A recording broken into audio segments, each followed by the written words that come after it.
todos, bienvenidos. Yo tenía que leer eso, en español lo leo, la salud de nuestra gente, y abajo también decía la salud de nuestra gente en ruso. Claro que sí. ¿Cómo están todos? Bienvenidos. Tengan muy, pero muy buenas tardes. Otra vez aquí desde Canal 12 para hacer juntos la salud de nuestra gente. Este programa que es un servicio a nuestra comunidad con ganas de formarnos en todo lo que respecta a los avances médicos, a incursionar en las diferentes patologías y sobre todo las cuestiones, hablar de los temas que nos importan y saber que aquí la salud de la provincia de Misiones hace esfuerzos tremendos para llevar a cada uno de los hogares las mejores soluciones posibles y sobre todo las cosas con este concepto de la prevención y tener como siempre calidad de vida. En vivo compartimos una hora en esta octava temporada, programa número 16 en este año, coincidente con el jueves 5 de julio. Estamos ya a 5 de julio, 258 emisiones y no voy a estar sola porque cuando el doctor viaja, de todas maneras hace un esfuerzo tremendo para estar en compañía de todos ustedes. Así que lo recibimos. La comunicación vía Skype está el doctor Javier Del Longo. Javier.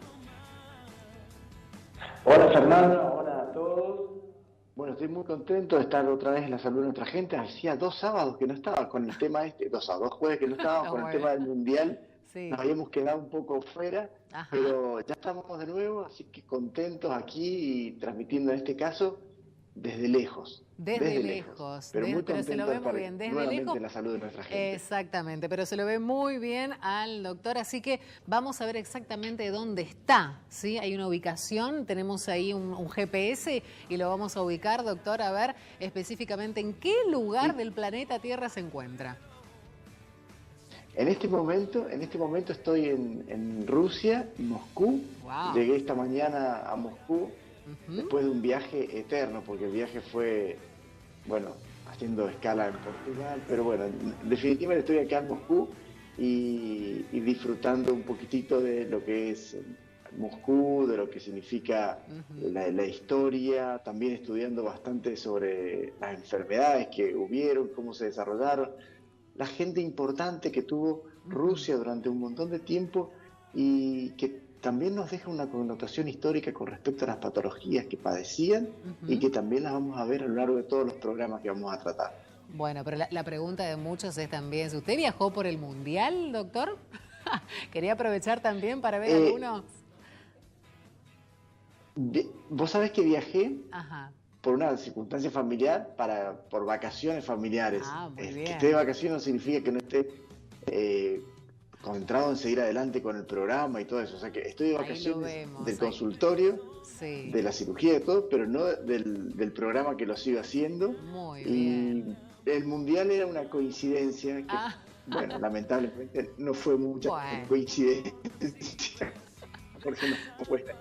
En definitiva, bueno, y agradecemos muchísimo. Estaba preparado para que así fuese. Pero sí, usted tiene realmente la camiseta puesta, ¿no? Bien nacionalista y bueno, ahí está, trabajando y un apasionado por lo suyo, le agradecemos muchísimo. Bueno, hoy vamos a hacer entonces con usted también, ¿eh? Se me queda ahí, por supuesto, con los temas importantes y bueno, recordando que los teléfonos del canal están habilitados, el 4421-040, como también para enviar los mensajes de texto o el WhatsApp, incluso con las consultas al 3764-1981-28. Estamos en el Facebook, le dan me gusta, nos tienen que encontrar obviamente el nombre del programa, así de fácil, la salud de nuestra gente y el seguimiento con todo lo que ya venimos haciendo, programa tras programa, año tras año, lógicamente, y también para ir sabiendo qué es lo que vamos a ir proponiendo cada una de las emisiones. Y para aquellas personas que se han perdido alguno de los capítulos o bien quieren volver a disfrutar y aprender, estamos también en la plataforma de YouTube.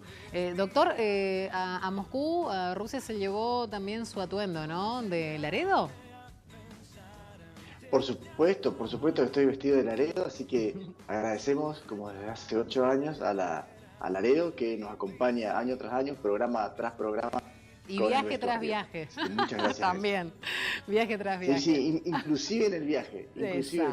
Muy bien. Bueno, yo quiero agradecer también a Guinda, como siempre, por el vestuario, ¿sí? Muy bien, bueno, pensando también un poquito así, una suerte de capita y demás, bueno, muy lindo, bien pensado con los colores también de esta temporada. Para la próxima semana habrá que abrigarse demasiado, ¿eh? Por ahora estamos así muy bien. Bueno, doctor, vamos a conocer seguidamente cuáles son los temas de este día que estaremos abordando.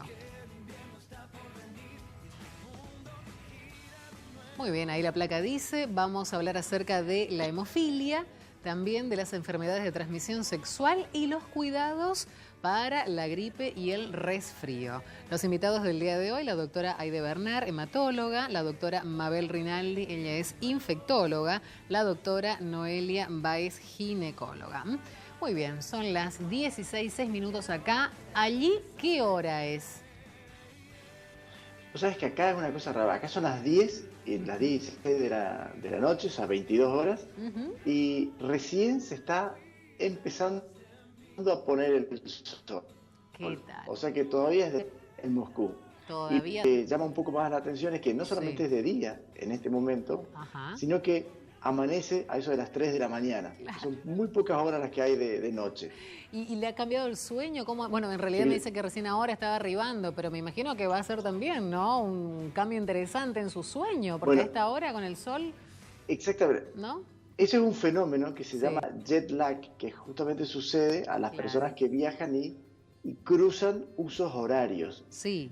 Y la mejor manera para vencer el jet lag es mantenerse despierto para tratar de acomodarse al horario o al nuevo horario y pasar la mayor cantidad de horas expuesto al día, digamos, al sol. Exacto. Para que de esa manera hay una glandulita que está en el cerebro, que se llama glándula pineal, se readapta. No todo tan rápido, no todo sucede así de la noche a la mañana. A veces pueden pasar 2 días a 3 días hasta adaptarse al nuevo ritmo. Pero creo que estoy bastante bien. Exacto. ¿Y en cuanto al hambre, tiene hambre ahora o no? Un poquito de sueño ya hasta ahora. ¿Y tiene hambre o no? ¿Va a cenar? Bueno, sí, la cena ya la hicimos a eso de las 7 de la tarde. Así que, es más, en este momento está acá conmigo Rocío, que me va a pasar unos mates y yo estoy tomando unos mates mientras hacemos el programa. Ahí estamos, un beso enorme también a Rocío, la compañera de vida, sí, bueno, y a toda la familia también. Bueno, me voy a la mesa, sí, porque ya nos está esperando nuestra primera invitada, la doctora Aide Bernard. Muchísimas gracias por acompañarnos nuevamente, la doctora, que lo está viendo ahí al doctor Javier, ¿no es cierto? Sí, lo saludamos y vamos a hacer el programa con él. Sí, bueno, buenas tardes. Hola Javier, ¿cómo estás? Una envidia absoluta, pero Posadas está hermosa de todos modos, así que quédate tranquilo, estamos bien acá. Gracias por la invitación y bueno, nada. Muy bien, doctor. Sí, vos sabés que, bueno, una cosa que voy a decir, bueno, muchísimas gracias en principio por estar con nosotros, Aide. Vos sabés que a mí me gusta mucho viajar, pero yo siempre tengo como un dicho, viajo para realmente ver cómo son las otras ciudades y comprender cuánto más linda es Posadas que el resto. Para mí Posadas es como París, así que siempre vuelvo a Posadas. Vuelve a su amor. Exactamente. Bueno, doctor, vamos a empezar a hablar entonces con la doctora Aide Bernard, hematóloga, respecto, de este tema, el primero de los temas, ¿no? Que es justamente la hemofilia y particularmente, Moscú tiene una historia, ¿no es cierto? Rusia con respecto a esto, vos sabés que en realidad la historia de la hemofilia es una historia europea en general. Y tiene una característica, que hay una reina en el 1800 muy importante, que fue la reina Victoria de Inglaterra, que reinó durante 62 años. Y en ella se produjo un fenómeno particular. No existía la hemofilia en la familia real inglesa y de pronto en uno de sus genes, se produjo una mutación genética, cosa que ocurre muy rara vez. Ocurre en el 30% de los casos. Y eso significó que como el cromosoma donde se padecía esto era el X, que era el de la mujer, solamente los hombres la padecieran, pero las mujeres transmitieran la enfermedad. Ya nos va a contar más la doctora Bernal. Esto significó que como la reina Isabel tuvo un montón de hijos, solamente Victoria. uno de sus varones tuvo la enfermedad, Ajá. claro, Sí. y 2 de sus hijas Sí. transmitieron la enfermedad a sus hijos. Y así fue que los nietos de ella empezaron a tener, como se iban casando entre las familias reales de Europa, empezaron a tener la enfermedad. Y esto se puede ver como, por ejemplo, la enfermedad entró, pero tuvo también como una nieta de la reina Isabel, se casó con el zar Nicolás II de Rusia, Sí. como esa enfermedad entró a Rusia y el hijo del zar de Rusia la padecía. Tanto es así que era un chico que estaba muy cuidado, porque solamente, digamos, ante un corte podría desangrarse, ya nos va a contar la doctora, pero también es cierto que un golpe puede determinar, por ejemplo, un hematoma en las rodillas o un hematoma importante en alguna otra parte del cuerpo. Esto llevó a que el hijo del zar, que se llama Zarevich, acá le dicen Zarevich, como es un diminutivo de zar, Sí. la padecía y lo tenían con unos cuidados increíbles. O sea, al chiquito no lo dejaban que haga absolutamente nada. Y así su vida, su niñez y su digamos, preadolescencia como en una cajita de cristal hasta que finalmente fue asesinado por la Revolución Rusa. Pero ya nos va a contar más la doctora de qué se trata la hemofilia. Exactamente. Bueno, ¿por qué pasaba eso? ¿Por qué no podía jugar? ¿Por qué no podía golpearse? Y tenía que vivir como en esa cajita de cristal, doctora. ¿La hemofilia qué es? Bueno, la hemofilia, como decía recién Javier, es un trastorno de la coagulación. La coagulación es el mecanismo que tiene el organismo para que nosotros no nos desangremos. Tiene su contraparte para que tampoco estemos todos coagulados. Pero bueno, en definitiva, en caso de hemofilia, la hemofilia se divide en 3 tipos de hemofilia. Una hemofilia A, una B y una D. La A y la B es por déficit de un factor de la coagulación, la A por el factor 8, la B por el factor 9 y la D por el factor 13. Las 2 primeras, las 3 son genéticas, ¿sí? Las 2 primeras las porta la mujer, las padece el varón, porque están asociadas, como dice Javier, al X.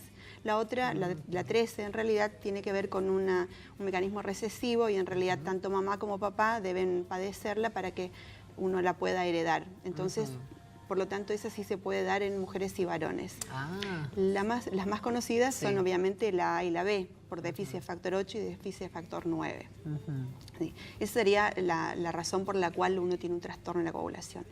¿Cómo se presentan clínicamente? ¿Cómo se presentan? Sí. Bueno, estos son ya desde la primera infancia. La hemofilia severa tiene síntomas. Y los síntomas aparecen cuando cae el cordón, por ejemplo, o ante un traumatismo mínimo. Y el traumatismo mínimo puede ser un roce. No es necesario un golpe para producir un hematoma o un sangrado. ¿Sí? A su vez se dividen en severa, leve o moderada, y la severa es realmente muy, muy severa y los pacientes fallecen si no reciben el factor. Por eso, como bien contaba Javier, en realidad no existía un tratamiento en la época de Victoria y su descendencia.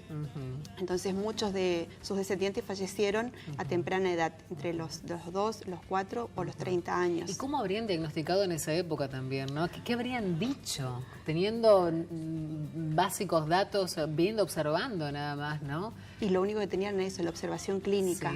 No tenían modo de saber cuál era el trastorno que existía en la sangre y mucho menos el trastorno genético como lo conocemos ahora. Bueno, nosotros también, Javier hizo una linda historia y muy jugosa, pero nosotros tenemos que decir que la hemofilia B en realidad fue descrita por un argentino, el doctor Pavlovsky. El doctor Pavlovsky, que tiene sus descendientes en Buenos Aires, que siguen siendo la mayoría de hematólogos, fue el que hizo la disquisición entre la hemofilia A y la hemofilia B. O sea, él se notó, o sea, no hace muchos años atrás, notó que en realidad no eran todos deficitarios de 8, sino de 9 algunos, y así aparece la hemofilia B. Y bueno, después obviamente ha sido escrita en los libros internacionales, pero fue un argentino y en la Argentina. ¿Qué tal, doctor? Impresionante. Vos sabés que lo que tenía la Victoria es el déficit del factor 9. Una cosita. En ese momento decíamos que era la observación clínica y que era bueno mantenerlo en la cajita de cristal. Y a mí me gustaría saber, hoy en día, ¿cómo lo llegas a diagnosticar a una hemofilia? ¿Cómo yo sé que alguien es, entre comillas, hemofílico? Y si existe algún tratamiento en la actualidad justamente para que, disminuir las probabilidades de desangrado o controlarlo en el caso que exista? Bueno, la mayoría de los descendientes hemofílicos saben que son hemofílicos, no así las mutaciones de novo, como bien vos describiste, que fue la que creemos todo que padeció la reina. Entonces uno ya cuando tiene descendientes los estudia. ¿Y cómo los estudia? Les pide un estudio de sangre que se llama coagulograma, y en un coagulograma básico uno va a ver alteraciones. ¿Sí? Después de eso uno pide un dosaje específico de factores y ahí puede decir es una hemofilia A, una B o es por déficit de factor 13. ¿Sí? Después de eso uno puede profundizar aún más y hacer los estudios genéticos donde está la mutación correctamente y nada, esa es la forma de diagnosticarla, que es bastante fácil para todos los médicos hoy en día, no como en otras épocas. Y en cuanto al tratamiento, hace unos años atrás se utilizaba crioprecipitados, eran unos derivados del plasma, que hoy no los estamos utilizando. Hemos tenido un grave problema con el uso de crioprecipitados porque la forma en que se los preparaba no siempre podía erradicar los virus, y hemos tenido inclusive una epidemia del virus del HIV acá en la Argentina, en muchos hemofílicos. Creo que después la doctora Rinaldi nos podría aclarar un poco de ese tema, sí. Pero hoy por hoy crioprecipitados casi no se utilizan, y se utiliza el factor propiamente dicho, el factor deficitario, o el 8, el 9 o el 13. También, si no es severa, se pueden utilizar algunas drogas como desmopresina, y sobre todo enseñarle al paciente los cuidados. Vamos a ir a una pausa, doctor, se queda con nosotros, sí, que en el próximo bloque seguimos conociendo todo esto. Bueno, usted preguntaba respecto a los tratamientos, hay que ver qué tan exitosos son y si se cura o no la hemofilia. Después estaremos con esto. Pausa, ya venimos aquí en La Salud de Nuestra Gente. Perfecto.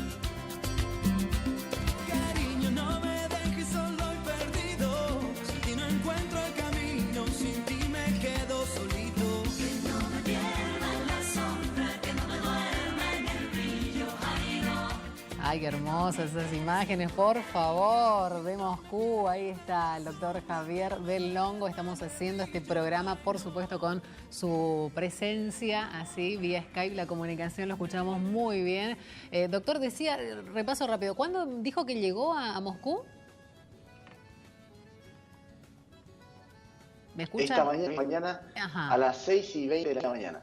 6:20 de la mañana, bien. Hora de acá de Rusia, claro. Serían las 12:20, o sea que desde esa hora... Muy bien. Estoy sin dormir. Está sin dormir, claro que sí. Bueno, iba a estar un ratito más sin dormir, pero bueno, por lo menos está cenado y está ahí con el matecito y demás. Bueno, vamos a compartir seguidamente, ¿sí? Un video de una charla que mantuvimos con la doctora Adriana Friedrich. Ella es bioquímica del área de hemostasia del ACMI, Laboratorio de Alta Complejidad de Misiones. Y nos va a comentar entonces allí de qué manera se trabaja en el laboratorio cuando llegan las muestras y demás. Compartimos esto. Bueno, nosotros en este sector estudiamos a los pacientes, ¿sí?, que probablemente tengan un trastorno a nivel de la coagulación, ¿sí? La hemostasia estudia la fluidez de la sangre y nosotros desde aquí damos respuesta al hematólogo en función de cualquier trastorno que se pueda presentar. Pero en el caso de la hemofilia, si hablamos más precisamente, por ejemplo, de la hemofilia A, generalmente el paciente ya llega con un diagnóstico presuntivo por parte del médico hematólogo, ¿sí? Son generalmente niños, y bueno, el paciente viene, se le toma la muestra.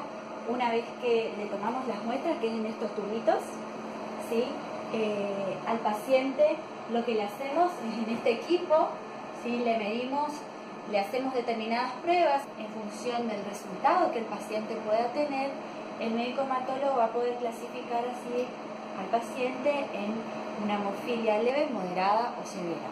Estamos trabajando con un grupo de bioquímicos que se llama Grupo de Bioquímicos de Hemofilia, donde todos los meses hacemos un control de calidad externo entre nosotros, ¿sí?, para evaluar la exactitud de los resultados de nuestras muestras. Esto es totalmente gratuito para cada uno de los pacientes, no importa la edad, no importa de dónde sea, siempre que el paciente venga con la orden médica, se le hace. Tiene la ventaja de que no hay 2 semanas en tiempo de espera o 3 semanas.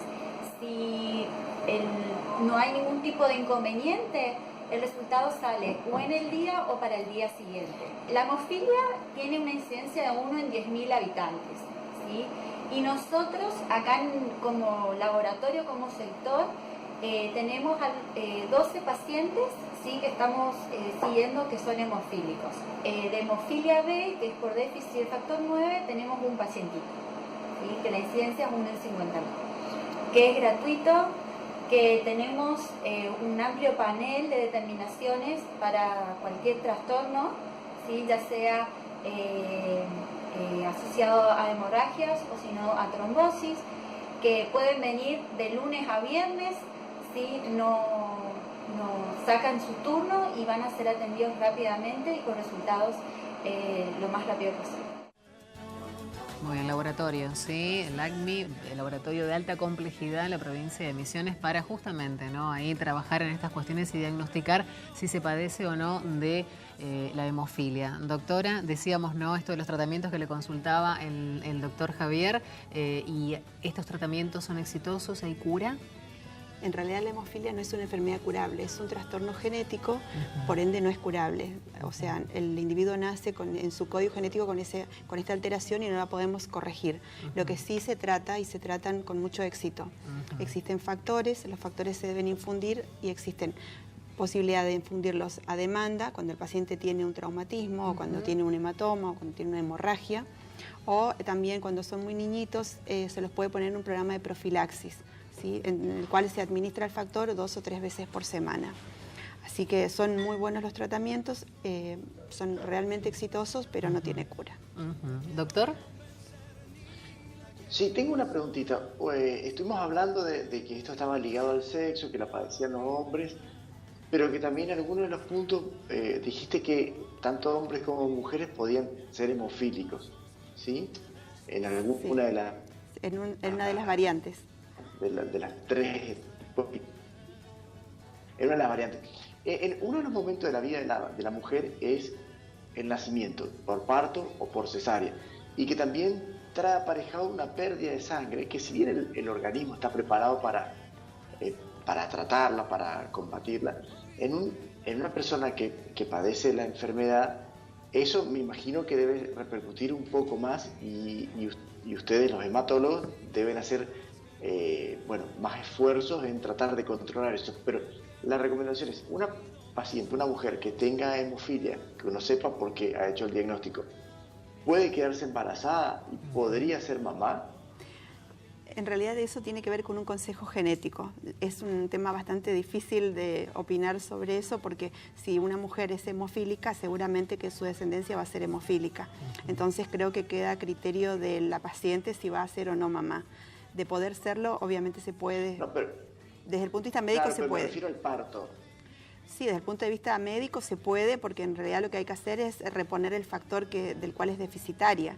O sea, tenemos que saber siempre que las mujeres hemofílicas son, si la mamá es portadora y el papá es hemofílico, puedo tener una hemofilia OB, que es una rareza realmente, o si no, como te decía, por déficit de factor 13, donde tanto mamá como papá son portadores recesivos también. Son rarezas. En realidad, nosotros en la provincia de Misiones tuvimos solamente una paciente que era hemofílica hace muchos años. ¿Sí? Los hemofílicos son pocos en realidad. Es una patología cara desde el punto de vista social porque en realidad los pacientes tienen que ser muy cuidados, hay cosas que no pueden hacer. Pero a tu pregunta, si puede ser mamá, claro que lo puede ser con aporte de factores.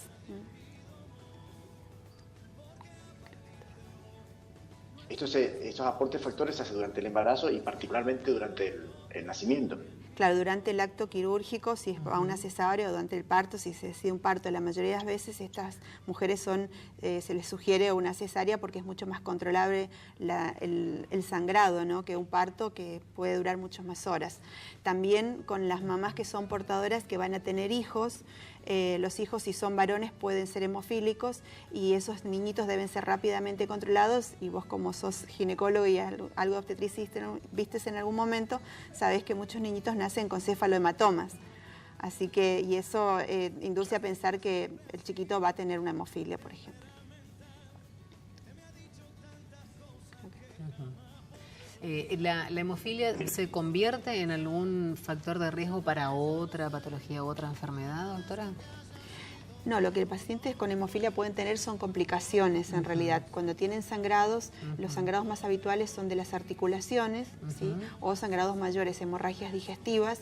A medida que la persona va envejeciendo, empieza a tener otras cosas asociadas y si yo tengo una labilidad para sangrar, si agrego a eso una lesión, por ejemplo una gastritis o una úlcera, esos pacientes van a tener muchos sangrados muy importantes y va a ser muy caro porque los factores realmente son muy caros, el tratamiento es muy caro.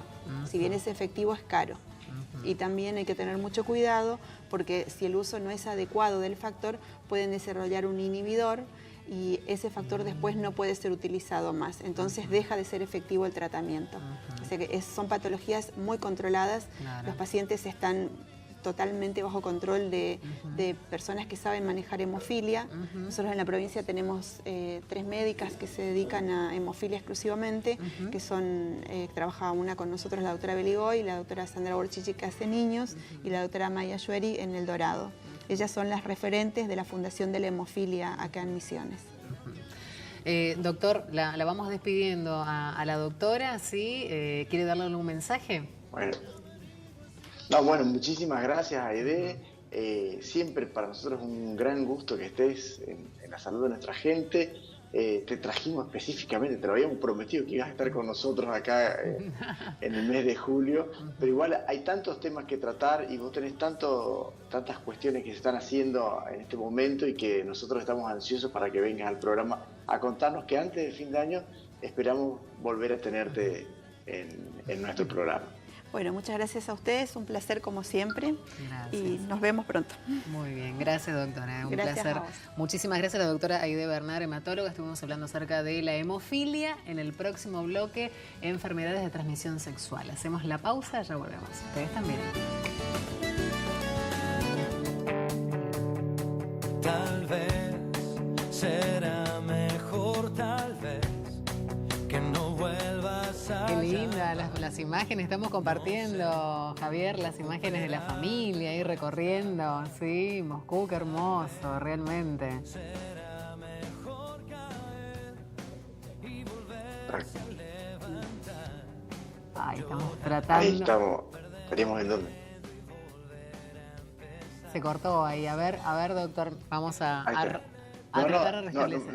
No sé cuáles eran las fotos, pero no las estoy viendo, pero... La foto familiar. La de San Basilio, la de la iglesia. Muy bien. Fondo, sí, bueno, sí. Queremos que nos siga haciendo de historiador, por favor. Sí, tenemos ya invitadas acá en la mesa. Primero vamos a recibirlas, sí, a las doctoras Mabel Rinaldi, infectóloga, y la doctora Noelia Báez, ginecóloga, bueno, para hablar acerca justamente de las enfermedades de transmisión sexual. ¿Sí? Lo escuchan, lo reciben muy bien, doctor. Bueno, muchísimas gracias, muchas gracias, Noelia, por estar en la salud de nuestra gente. Y justamente hoy el tema que vamos a tratar dentro de las enfermedades de transmisión sexual tiene que ver también con un personaje de la historia de Rusia, de la Rusia un poco más moderna, que es el conocido Iván el Terrible. Y era conocido como Iván el Terrible porque justamente tenía una manera de relacionarse bastante terrible. No había persona que esté en contra que pudiera sobrevivir y lo terminaba matando. Se cree que mucho de esto tenía que ver con una niñez muy traumática y que lo llevó a, bueno, de alguna manera a tener esa relación con los demás, ¿no? A sobreponerse a sus problemas en la infancia de esa forma. Llevó a la expansión infinita de Rusia, a llevar hasta las costas de Vladivostok, o sea, hacerla la Rusia que actualmente, que es muy, muy grande, pero entre ellas, bueno, conquistó un lugar que es Kazán, que ahora conocemos todo Rusia con el tema mundial, sabemos que es Novgorod, sabemos que Kazán, bueno, conquistó Kazán, que era un kanato que correspondía a los turcos otomanos, y en agradecimiento a Dios por darle la posibilidad, hizo la iglesia de San Basilio. Pero quiero ponerle nota de color. Se cree que tuvo una mujer que amó y que se murió muy joven, y que después tuvo un montón de amantes, un montón de hijos, y él mismo decía de que había tenido más de 1.500 mujeres en su paso. Pero también esto le trajo aparejado otra cosa, le trajo aparejado que él había desarrollado, se cree también, una sífilis. Y dentro de la sífilis, como no había cura en ese momento, iba avanzando la sífilis, se transformó en primaria, después secundaria, y terminó siendo una neurosífilis, probablemente, todos probablemente. Y los médicos de ese momento lo trataban con mercurio, cosa que ya nos va a contar la doctora, que no se usa absolutamente más, pero eso le producía también trastornos neurológicos, y esto desencadenó delirios megalómanos en él, y la neurosífilis hizo de que su comportamiento sea cada vez peor. Cada vez peor significa que, entre otras cosas, llegó a asesinar a su hijo heredero al trono, y caer, por supuesto, después en una profunda depresión. Las cosas no le salían como él quería, tenía arranques de rabia, bueno, un montón de cosas, hasta terminar falleciendo. Algunos creen de la sífilis, otros creen que fue por alguna otra enfermedad, pero particularmente asocian esa última etapa de él con sus problemas ya neurológicos y psicológicos muy acentuados a la neurosífilis. Ya nos van a contar la doctora de que si podemos llegar a eso en el día de hoy. Bueno, el doctor Javier Longo, historiador, hoy con nosotros, así desde Moscú, realmente es un privilegio. Bueno, doctoras, muchas gracias por acompañarnos. Bueno, vamos a conocer bien de qué se trata entonces la sífilis. Bueno, Javier hizo referencia, en realidad la sífilis, en función de algunos grabados que aparecen de año 400 años antes de Cristo, ya se la describe como posibilidad de esta enfermedad. Posteriormente, digamos, muchos documentos y escritura describen muy bien los 3 niveles que tiene la sífilis. Por lo tanto, uno podría decir que esta es la madre de todas las enfermedades de transmisión sexual.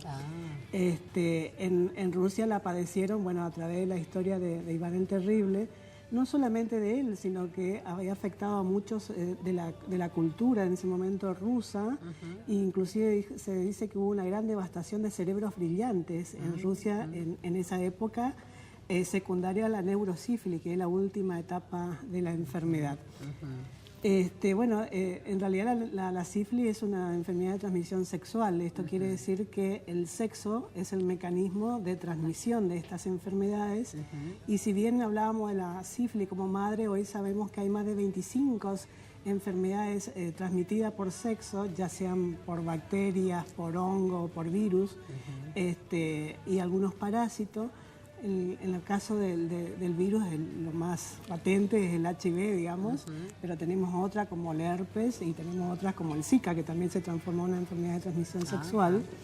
Y bueno, otras bacterianas, la más conocida, o lo que vulgarmente se conocen como la blenorragia, por ejemplo, son enfermedades que se transmiten a través de sexo. Para eso tiene que haber una persona enferma y otra que sea susceptible, ¿no? También tengo que decir que hay muchas enfermedades de estas que pueden ser muy bien prevenibles. Ese es el otro mensaje, ¿no? Sí.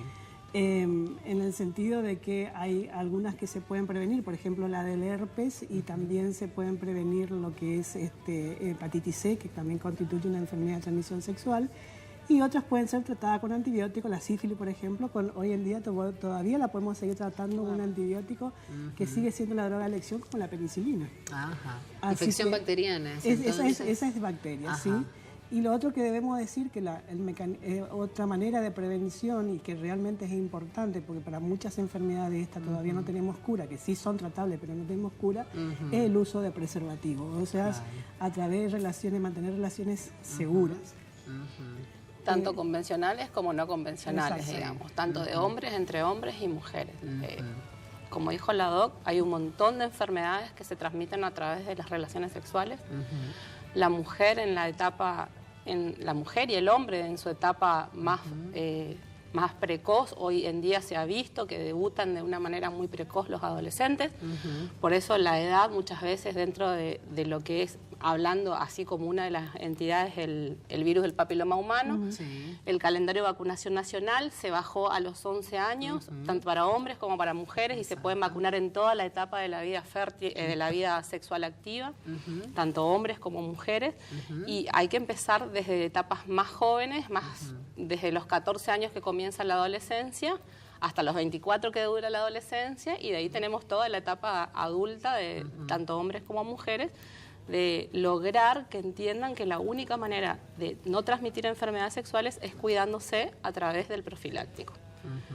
Las enfermedades de transmisión sexual, como la sífilis, por ejemplo, en la mujer embarazada complica bastante, ¿sí? Porque atraviesa la placenta y tanto la madre como el chico pueden tener complicaciones severas. Entonces es importante que acudan las mujeres tanto al centro de salud como a los centros privados y se hagan el primer testeo en el primer trimestre del embarazo, cosa que uno se pueda detener en la enfermedad en curso.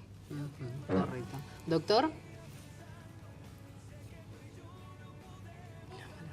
Sí, estoy escuchando atentamente y justamente se ponen en evidencia las dos cosas, ¿no? Es que hoy por hoy se continúa solicitando dentro de los exámenes para la mujer embarazada en el primer trimestre la BDRL, que es el test como básico, y eso tiene dos cuestiones y la voy a asociar. Por un lado es porque sigue habiendo sífilis, o sea, a pesar de que exista una vacuna, sigue habiendo sífilis.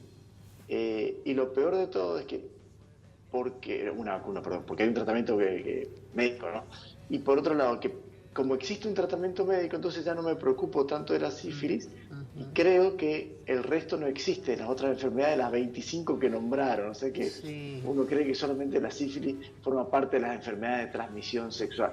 Lo cierto es que llegan las pacientes, por ejemplo, a vos te llega una paciente, vos le pedís la BDRL y con eso vos la controlás otras veces durante el embarazo o te quedás con la primera BDRL que la haces en los primeros trimestres, en el primer trimestre. No, le controlo, se hace un control, un seguimiento. Primero que se cita la pareja.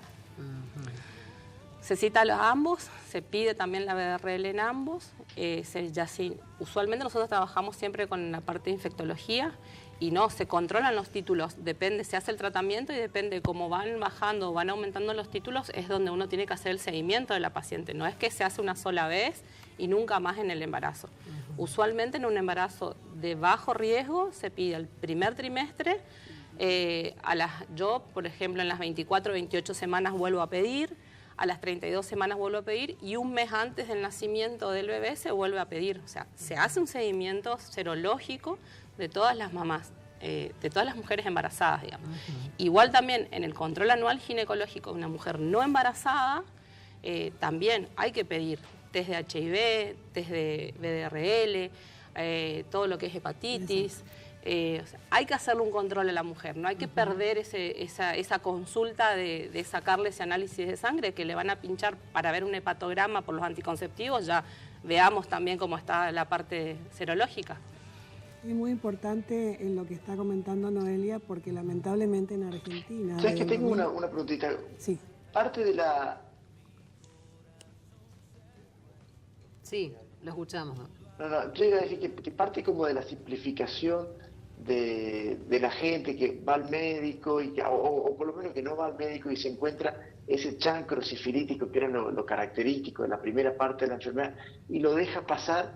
Es más probable que se vea en el consultorio, en tu caso, a ver, es más probable que veas la sífilis secundaria a la primaria, o sea, que dejen pasar esa primera etapa y que cuando aparezcan en el consultorio ya sea cuando en la segunda etapa de la enfermedad. Es así, y en ese Javier, caso, ¿qué daños puede traer, no?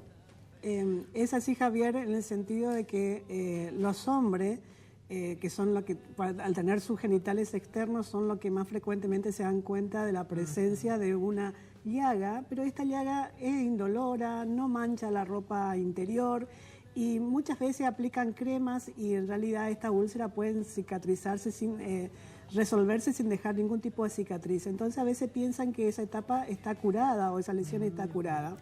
Y en realidad eso aparece más o menos a los 20 días de haber tenido el contacto infeccioso a través de relaciones sexuales y después pasa una etapa donde se llama, esa es la etapa primaria, después pasa una etapa que es secundaria donde pueden aparecer estas mismas lesiones, pero también pueden aparecer en una mucosa bucal, aparecen manchas en la piel, sobre todo en palmas y planta, en área del tronco, y por ahí llama eso la atención, así que es muy frecuente. ¿Manchas de qué color? Manchas rosadas, sobrelevadas, a veces pueden tener pruriginosa. En realidad se dicen que la sífilis es la gran imitadora, porque puede presentar cualquier tipo de lesión en piel y en mucosa, o sea que el médico tiene que estar muy atento de pensar en toda lesión de piel y mucosa como probablemente una sífilis. Pueden aparecer otros síntomas como caída de cabello, pueden aparecer después en la etapa primaria ganglios que duelen sobre todo a nivel inguinal, entonces eso a veces lleva a la consulta. Por lo tanto, si bien vemos sífilis primaria, también vemos más frecuentemente en el periodo de secundarismo. Esas lesiones, tanto en piel como en mucosa bucal, como en la parte peniana, son altamente contagiosas. Si el paciente, no consulta porque a veces las lesiones son mínimas o a veces porque el paciente no le da mayor interés a lo que le pasa, pueden aparecer 2 o 3 brotes de estos en forma secundaria y después sí ya pasa a una etapa que se llama terciaria, que pueden pasar muchos años sin sintomatología hasta que empiezan a afectar el sistema nervioso central. Esa ya es neurosífilis. Muchas de las presentaciones de neurosífilis no solamente se presentan por alteraciones en la marcha o alguna dificultad de sensibilidad en las manos, sino pueden aparecer con compromisos oculares, pacientes que repentinamente pierden la agudeza visual, que tienen ojos rojos, pacientes que se presentan con pérdida de la audición, porque también esto pasa en la sífilis terciaria. Muchas de las manifestaciones de la sífilis terciaria podemos contrarrestar y otras no la podemos restablecer, digamos, ¿no? Y a nivel funcional, lo que pudo haber pasado con Iván el Terrible es que, él tuvo un combo muy explosivo, como dijiste vos, una niñez muy traumática, el hecho de tener demencia o delirio que están demostrados como parte de la neurosífilis, asociado a eso al uso de azogue, que en realidad no es nada más que el mercurio líquido, que también provoca mucho daño a nivel neurológico. Hizo de Iván Terrible todo lo que sabemos, ¿no? Realmente fue un asesino feroz en ese sentido. Vamos a una pausa, doctora. Sí, sé un montón también impresionante de historia. Doc, se queda con nosotros. Pausa, ya seguimos con las enfermedades de transmisión sexual. Seguro se encuentre quien te quiera de verdad, pero no. Muy bien, ahí decía la salud de nuestra gente, hacemos la traducción del ruso al español, ¿sí? Seguidamente vamos a compartir también una entrevista que le hicimos al doctor Oscar Lescano, es el director del LACMI, quien se refiere a los análisis por enfermedades de transmisión sexual. La sífilis, el HIV, la hepatitis B, que son enfermedades de transmisión sexual, sí se detectan a través de un análisis de sangre. Ahora, la gonorrea se detecta a través de diagnósticos que se hacen bacteriológicos genitales, digamos, ¿no es cierto? Tanto en el hombre como en la mujer. Vemos que el año pasado nosotros hemos hecho 24.000 determinaciones para sífilis, de las cuales aproximadamente un 6,9% nos han dado positivo. Y relativamente se viene manteniendo, por ahí con algunos altibajos, se vienen manteniendo esas estadísticas. No escapan a la media nacional y mundial, digamos, ¿no? En cuanto a HIV, hemos hecho 22.000 test, de los cuales el 1% nos ha dado positivo. Y hepatitis B hemos hecho 19.000 determinaciones, de las cuales el 0,4 nos ha dado positivo. Son porcentajes que se vienen manteniendo, digamos, ¿no? Nosotros hemos tenido un leve incremento de la sífilis respecto a lo que es años anteriores, pero no es que se ha disparado de forma exorbitante, digamos, ¿no? Esto no tiene ni un tipo de discriminación ni etaria, nadie está exento de contagiarse de estas patologías, ¿no? Nosotros nos desenvolvemos en un ámbito público, en un ámbito en el cual las determinaciones son totalmente gratuitas para la población. el gobierno hace un esfuerzo, digamos, para brindar este tipo de estudios en forma sin ningún tipo de costo, y bueno, y que las personas que necesiten, sobre todo las personas que no tengan acceso a obras sociales, ¿no es cierto?, que se acerquen, y bueno, totalmente sin costo se pueden hacer todo este tipo de determinaciones. Muy bien, ahí estamos compartiendo entonces, sí, con el doctor Oscar Lescano, el director del ACMI, de este laboratorio de alta complejidad de emisiones. Doctora.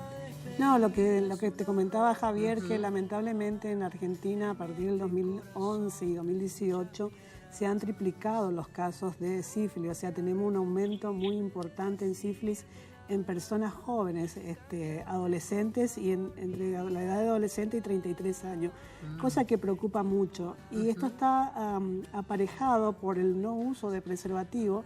Se estima que solamente un 15% de la población lo usa siempre, un 60% en forma circunstancial y un 20% de la población no usó nunca preservativo.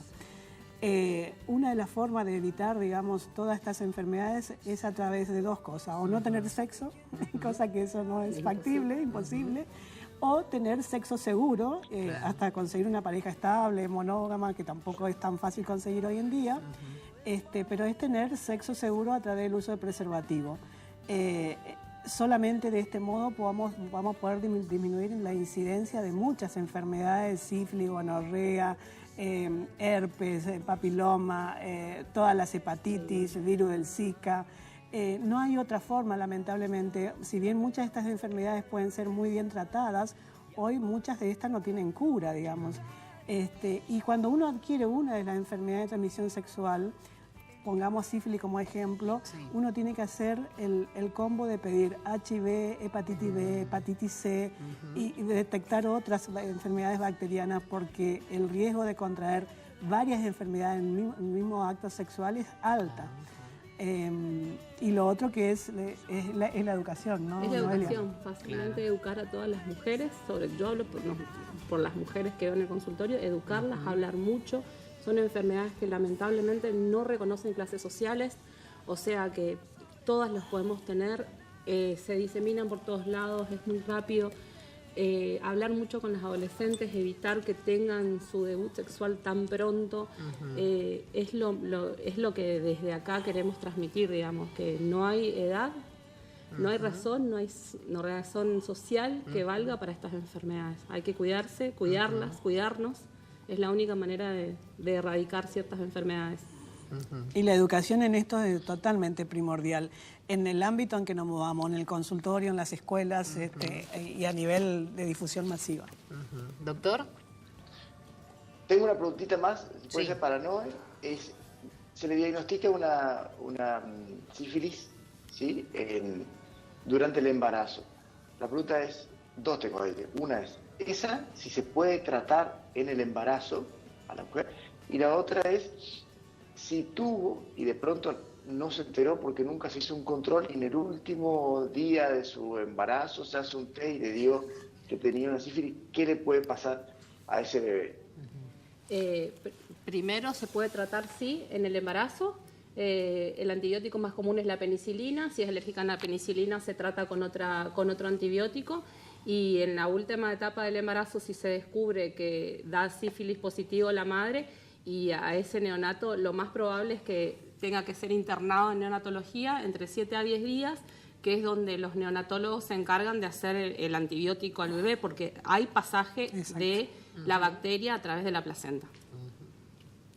Sí, en concreto, ninguna madre debería dejar de ser tratada, y aquel chico que queda la duda de la posibilidad, y hemos estado encontrando mujeres que adquieren sífilis en el último trimestre de embarazo, en la posibilidad que haya dudas, se trata como si fuera una sífilis neonatal para evitar justamente toda esta etapa que dijimos y de enfermedades que realmente pueden comprometer seriamente la vida e inclusive la calidad de vida de ese paciente, ¿no? Doctor, vamos a establecer la última pausa, se queda con nosotros y vamos a aprovechar también los últimos 2 minutos que nos van a quedar de programa. Pausa y ya venimos. Здоровье наших людей. Ay, eso quiere decir la salud de nuestra gente. No sabemos cómo Javier le pidió. ¿En qué? ¿Le hablaste en inglés, Javier, o cómo fue el tema? ¿O le hablaste en ruso también? Le traduje con este. Lo tradujo. Se le usó la tecnología, está muy bien, está muy bien. Bueno, estamos nada más que un minuto, nos separa de la hora 17, ya vamos cerrando, la que queremos agradecer enormemente a las doctoras por esta visita, por este enriquecimiento y por, bueno, contribuir lógicamente, ¿no? A hacer el programa con nosotros. Un gusto, Javier, me encantaría estar de allá la próxima. Disfrutarlo, pasarlo lindo y trae vodka. Vamos a hacer. Bueno, es un gran problema hacer exteriores. La verdad es que, bueno, no es recomendable. Una chiquita. Claro que sí. Bueno, un cariño a toda la familia, doctor. ¿Y el próximo jueves nos puede adelantar dónde va a estar? El próximo jueves vamos a estar tratando unos temas también realmente muy, muy interesantes, siempre con algo de historia, y estaremos en Helsinki, desde Finlandia, el próximo programa. Muy bien, Wow. Bueno, merecido viaje, que disfruten entonces, que lo pasen hermoso. Agradecidos nuevamente a los profesionales por estar. Muchas gracias a ustedes por invitarnos. A ustedes y a ustedes en casa también, como siempre. Doctor, que siga pasando muy lindo, hermoso este día para todos. Hasta el próximo jueves. Bueno, muchísimas gracias y hasta el próximo jueves. Aquí los esperaremos a las 16 para hacer la salud a nuestra gente. Que estén muy bien.